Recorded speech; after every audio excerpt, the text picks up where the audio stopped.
भारत चीन सीमा पर चीन ने फिर चली कुटिल चाल। सीमा पर तैनात किए रोबोट सैनिक। एआई तकनीक पर आधारित है ये रोबोट। भारत के लिए खतरा बन सकते हैं चीनी रोबोट सेना। दोस्तों, चीन की कुटिलता से पूरी दुनिया पहले से ही वाकिफ है। जीत हासिल करने के लिए चीन किसी भी हद तक जा सकता है। यही काम अब वो भारत चीन सीमा पर कर रहा है।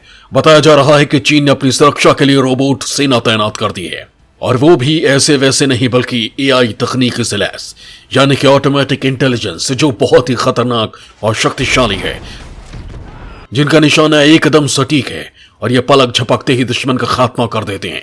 दोस्तों, इस वीडियो में आप जानेंगे कि कैसे रोबोट चीन की सुरक्षा करते हैं। इसके साथ ही जानेंगे कि आधुनिक हथियारों से लैस इन रोबोट को सीमा पर तैनात करने की आखिर चीन की मंशा क्या है। इसके साथ मैं आपको बताऊंगा कि कैसे रोबोट सेना भारत के लिए खतरा बन सकती है। वहीं भारत चीन की इस हरकत का पलटवार करने के लिए क्या तैयारी कर रहा है। तो चलिए शुरू करते हैं ये वीडियो और जानते हैं चीन की रोबोट सेना के बारे में। दोस्तों, भारत चीन के बीच लगातार तनाव बना हुआ है। आए दिन पूर्वी लद्दाख में भारतीय और चीनी सेना में हिंसक झड़प होने की खबरें आती रहती हैं, जिसके चलते दोनों देशों में तनाव बना रहता है। इस तनाव को लेकर सैन्य और कूटनीतिक स्तर पर कई राउंड की बातचीत के बावजूद ये विवाद बना ही रहता है। इसकी एक वजह यह भी है कि चीन में भी उकसावापूर्ण कार्रवाई से बाज नहीं आ रहा है। बीते दिन अरुणाचल प्रदेश में कई इलाकों के नाम बदल देने के बाद अब उसने एक और कदम उठाया है। बताया जा रहा है कि चीन अब सीमा पर मशीन गन से लैस रोबोट की तैनाती कर रहा है, जो पूरी तरह से एआई तकनीकी पर आधारित है। यहां हम आपको एआई का मतलब बता देते हैं। यह ऐसी तकनीक होती है जो खुद अपनी तकनीक से सीखता है। आज दुनिया में कई ऐसे रोबोट हैं जो इंटरनेट के जरिए खुद को और बेहतर बना रहे हैं, या ये कहें कि अपने आसपास हो रही हर चीज को ऑब्जर्व करता है, उनसे सीखता है और अपनी मेमोरी में बैठा लेता है। इतना ही नहीं, ये इंसानों की खामियों को परखता है और उन्हें सही करके अमल में लाता है, यानी कि गलती करने की कोई गुंजाइश नहीं छोड़ता। कहा जा रहा है कि पीपल्स लिबरेशन आर्मी ने चीन की सुरक्षा के लिए इन एआई से लैस रोबोट को सीमा पर तैनात किया है। चीन की रोबोट सेना को लेकर जब चीन से सवाल किया गया तो उसने कहा कि सीमा पर -20 डिग्री सेल्सियस तापमान को उसके सैनिक झेल नहीं पा रहे हैं, उनकी सेहत खराब होती जा रही है, जिसके चलते उसने ये कदम उठाया है। दोस्तों, चीन की इस मंशा के पीछे सेना की सेहत है या नहीं, इस बारे में तो फिलहाल अंदेशा ही लगाया जा रहा है। लेकिन एक बात तो सच है कि चीन के सिपाहियों में भारतीय सैनिक जैसी ताकत है नहीं, जो सियाचिन में हार जमा देने वाले ठंड में भी देश की रक्षा कर रहे हैं। यहाँ की ठंड इतनी है कि आपका खून ही जम जाएगा, लेकिन उसके बाद भी भारतीय सैनिक यहाँ तैनात रहकर देश की रक्षा करते हैं। वैसे सैनिक चीन के पास नहीं है, इसलिए शायद उसे मशीनों का सहारा लेना पड़ रहा है। इससे पहले चीनी सरकार ने सैनिकों को एक्सोस्केलेटन सूट के साथ सीमा पर तैनात किया था, ताकि उन्हें उस ऊंचाई पर मदद मिल सके। समुद्र तल से 16,000 फीट ऊपर भारी उपकरण और हथियारों को अपने पास रखते वक्त सैनिकों को उनके पैरों और टखनों पर दबाव को कम करने के लिए कार्ब फाइबर एक्सोस्केलेटन दिए गए थे। वहीं इतनी ऊंचाई पर सैनिक लगातार संघर्ष कर रहे हैं और ऑक्सीजन की कमी और प्रचंड सर्दी होने की वजह से उनका लद्दाख में भारतीय सीमा के पास रहना नामुमकिन हो रहा है, जिसके बाद बताया जा रहा है कि चीन ने सीमा पर यह रोबोट सेना तैनात कर दी है। दोस्तों, ऐसी ही एआई पर आधारित तकनीकी इजराइल के पास है। यहां आपको बता दें कि एक दशक पहले इजराइल ने इसे लॉन्च किया था। इस मोबाइल मिसाइल इंटरसेप्टर सिस्टम को कम दूरी के रॉकेट और तोप खाने के गोले को रोकने और नष्ट करने के लिए डिजाइन किया गया है। आयरन डोम सिस्टम न सिर्फ रॉकेट की पहचान कर लेता है, सायरन के जरिए स्थानीय लोगों को सुरक्षित स्थानों पर ले जाने की सूचना भी देता है। इसके बाद नुकसान का अंदाजा लगाते हुए आयरन डोम ऑपरेटर्स काउंटर मिसाइल लॉन्च करता है और रॉकेट को हवा में नष्ट कर देता है। एआई से लैस डिफेंस सिस्टम रूस के पास भी है, जिसका नाम S-400 है। रूस में बने ताकतवर एयर डिफेंस सिस्टम S-400 को उसने भारत को भी दिया है। दुनिया के सबसे आधुनिक एयर डिफेंस सिस्टम माने जाने वाले S-400 से हवा में भारत की ताकत अभेद हो गई है। यह सिस्टम 400 किलोमीटर के रेंज में दुश्मन के मिसाइल, ड्रोन और एयरक्राफ्ट पर हवा में ही हमला कर सकता है। S-400 एक एयर डिफेंस सिस्टम है, यानी यह हवा के जरिए हो रहे अटैक को रोकता है।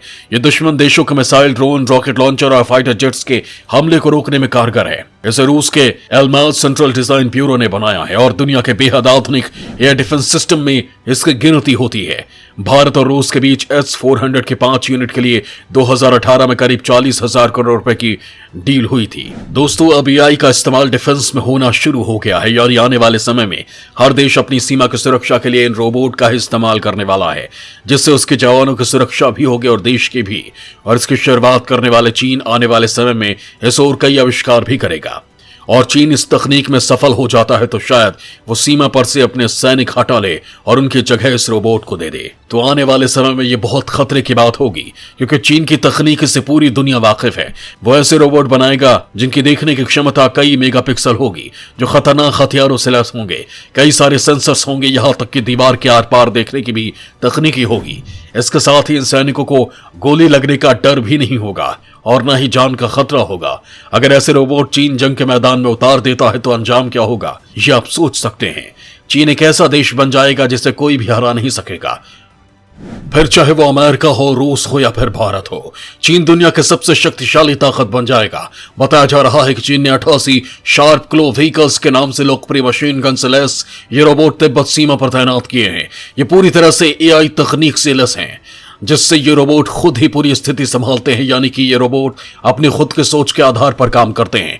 कहां हमला करना है, किसे मारना है, कहां मारना है और कैसे मारना है, ये सब इन रोबोट की खूबियां हैं। इन रोबोट को वायरलेस से कंट्रोल किया जाता है। इसमें भी 38 शार्प क्लो गाड़ियां लद्दाख बॉर्डर पर तैनात की गई हैं। इन गाड़ियों को चीन के हथियार निर्माता कंपनी नॉरिनको ने तैयार किया है। इनका इस्तेमाल इलाके की निगरानी के साथ हथियार और जरूरी सामान की आपूर्ति में किया जाएगा। इसके साथ ही चीन ड्राइवर रहित सैन्य वाहनों मोले 200 का इस्तेमाल रसद और सैनिकों की आवाजाही में इस्तेमाल कर रहा है।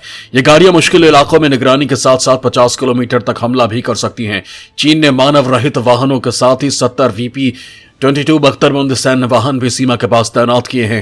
ये मुश्किल इलाकों में नेविगेट कर सकता है और एक बार में लगभग 200 किलोग्राम गोला बारूद, आपूर्ति, यहां तक हथियार भी ले जा सकता है। वायरलेस से भी कंट्रोल होने वाली ये गाड़ियां रोबोट की तरह लड़ाई भी लड़ सकती हैं। फिलहाल तिब्बत में 120 म्यूल 200 हैं। इसमें से भी ज्यादातर भारतीय सीमा के पास तैनात हैं। एक रिपोर्ट के मुताबिक कुल 150 लिंक्स ऑल टेरेन वाहनों को सीमा पर भेजा गया है।